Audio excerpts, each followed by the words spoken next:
People have this perception that to earn £20,000 a month in sales, it means that you've got to work 12 hours a day, 7 days a week, you're going to have zero family and no social life. So, is that the case? Let's take a look at what a day in the life looks like of a £20,000 per month sales rep. So this is obviously going to have variables to it. We're going to talk about if you're closing high ticket sales here. In the example we're going to work on, it's going to be that you're selling a £5,000 product and getting £10,000. So through the video, I'm going to walk you through a rep that's making that kind of money does, how many days per week they're working, and what their day in the life actually looks like. But this is going to be really relevant and immediately transferable to people in the high ticket space and also the agency space as well, as the prices are high and the commissions tend to be high as well. But you can 100% transfer this to other niches. But just remember, there's always going to be variables to it. And I don't want you to take from this video that a sales rep can be really lazy, they can earn huge amounts of money, £20,000 a month, etc. by being lazy, because it just isn't true. We're talking about a highly skilled sales rep here. It's more to give you an idea as to how it can be achieved, what's possible, and what are the sacrifices, if any, that you need to actually. And one caveat before we go into this. I am definitely not one of these people that buys into the shit of a lot of these gurus online that says you can make 10,000, 20K per month very easily in sales. It's not easy. It takes a ton of practice and a massive skill set to even get into a role like this, like we're going to talk about in this example, and you have to have a track record behind you as well. So let's get stuck into it and take a look at what that day looks like. So first of all, 7 a.m. to 8 a.m, gym. Working out is so important. And I'm not going to buy into the fact that people won't buy from you because you're overweight, as some trainers say to you. I'm not going to mention any names. But I've been in the position where I've yo-yoed with my weight, and the more disciplined you are with looking after yourself, it does transfer massively into your career. Not just because people like to buy from people with six packs and shit like that, but the more energy you get, the drive that it gives you is unmatched. So, and not so recently actually, I was carrying far too much body fat. I was training every day still, so I had the benefits of that, but I was eating like a slob. Get in my belly! So since working with my coach and I've invested very heavily into that part of my life, worked hard, my business has grown hugely. Is it just down to that? Definitely not, but it does play a big part, and I do factor a big part into that. So that's the first part of your day then, 9 a.m. to 11 a.m.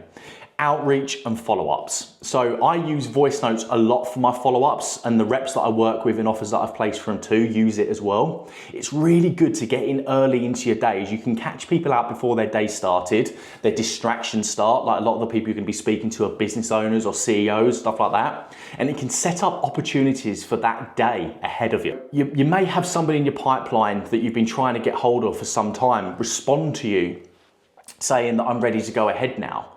So it's going to give you a really, really good opportunity to get ahead of your KPIs nice and early. And remember, we're talking about what a normal day in the life looks like. You might structure this slightly differently. This is just the general rule of thumb that I would normally try to get my reps to follow, but you can do it in any way, shape or form. If you do your follow-ups a bit later on in the day, completely fine. A lot of this is going to be down to when your audience is active, when you can get hold of them, when your calls are booked in for, and all that kind of stuff.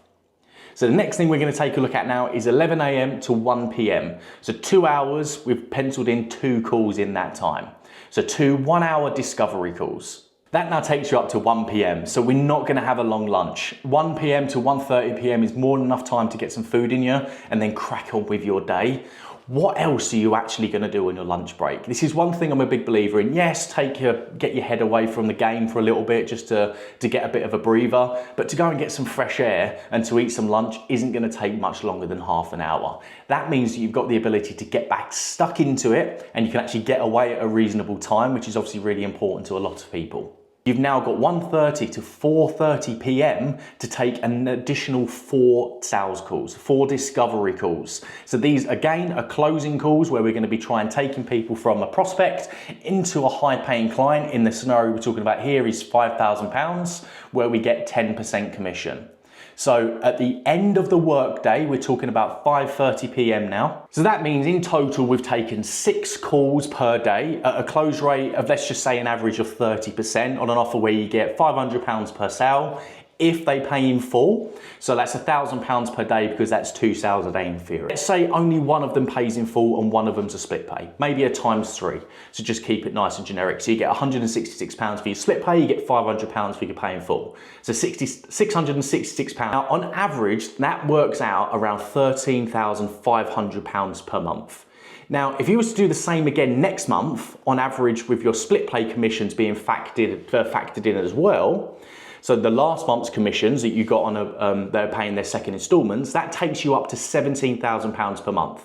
Month 3, you're at 20k per month. So continuing on with our day. So from 5:30 till 9 p.m. is dinner time, family time, travel home time. If you're working from an office, most people like to be remote. But it gives you a little bit of time to yourself to unwind for the day, to spend time with your family if you've got kids or got a partner, whatever it may be. Do the good stuff, socialize, all of that kind of fun stuff. Then from 9 p.m. till 10 p.m, it's learning time. So you're gonna spend an hour a day advancing your skill set. So whether that's using YouTube, whether it's some training you've invested into, whether it's an audio book, whatever it may be, you're spending an hour a day on training. And then after that, 10 p.m. is bedtime. Put the phone down and go to bed. So in summary, we've spent a good portion of our day on calls. So the rule I want you to follow is 80-20. 80% of our day needs to be on money-making activities. It's really, really important that we follow that. Then in that 20% of the day, following up, I'd say not following up actually, because that is a money-making activity, but sending emails if you do absolutely need to send an email, doing your admin, maybe filling out your sales journal, which should only take a couple of minutes anyway. Just doing the little bits and pieces that can become easy distractions, just getting that done in the 20%, but also importantly as well, your training and advancing your skill set needs to fall into that 20%. Once you've done that, you've got 80% of your day on money-making activities. Say to people that sales is a game of 3. Some people will tell you it's a numbers game. Some will go, no, it's not a numbers game, it's all about the skill. But in reality, it's a mixture of these 3 things. It is a numbers game, of course. If you're not speaking, if you're not making 6 calls a day, 6 sales calls a day, you're not gonna hit these numbers. If you're only willing to take a call or 2 a day, you're not gonna hit these numbers. If you're not willing to invest in your skill set, whether that's with time or money, again, you're not going to do these numbers. But the third thing, which is really, really important, which we just touched on, is the discipline.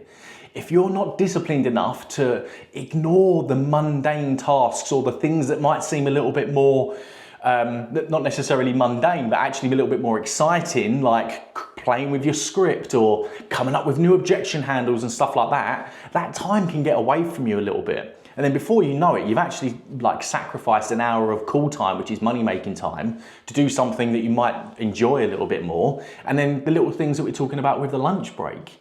Well, what else are you gonna do? Oh, I'm gonna catch up on Netflix for an hour or whatever. Fine, if you wanna do that, but also if you're gonna prioritize maximizing your earning potential for that day, then unfortunately you've got to take that sacrifice and you've got to get back on the phone as quickly as you possibly can and utilize that time as much as you can. Of all 3 of those things. So in summary, is everyone going to do those numbers? Clearly not. And some of you might actually be thinking, that's kind of similar to what my day looks like. But that's where there's lots and lots of variables to it. If you're not being trained or even being trained on the right things, you won't hit it. All 6 of your calls won't show up. So how you act when a call doesn't show up is going to play a big part. Do you go for a walk? Do you watch Netflix? Or do you roll up your sleeves and go through your pipeline and do some outbound and calling? That's going to play a big part into it as well. And is every day going to look like this? Well, once you get into your routine, whether it looks like this, whether it's in a slightly different order, you'll find that there's a lot of variables that look exactly like this in your day if you are doing those kind of numbers. But most days should look the same. Of course, there's going to be variables. There might be the odd days where you're not working and you might be thinking, well, I'm doing all right. I don't necessarily need to work 5 days a week anymore. Whatever that may be, once you've got to that position, then again, your day might look slightly different. You might be calling in a different time zone. So you might be working in a different time zone. You might be working evenings or whatever. So you might position your day slightly differently. But when you do get to the point when you're on that roll, when you're in that flow and you've got that momentum and you're hitting those kind of numbers, you want to make every day look kind of the same. Boring, I know.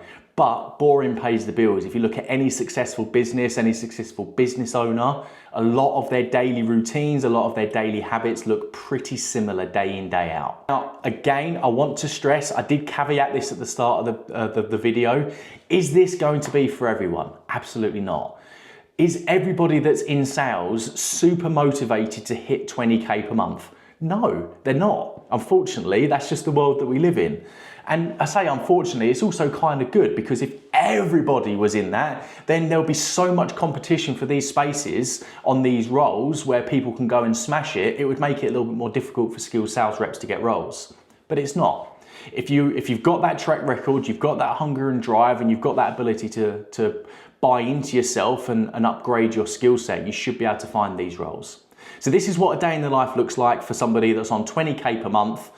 If you like this video and you like some of the stuff, and some of this stuff may have resonated with you, by all means, feel free to follow me. I'll be posting a video every week on how to improve your skill set in sales, what your day can look like, a little bit more day in the life stuff like this. But also, if you're a business owner as well, how you can get a little bit more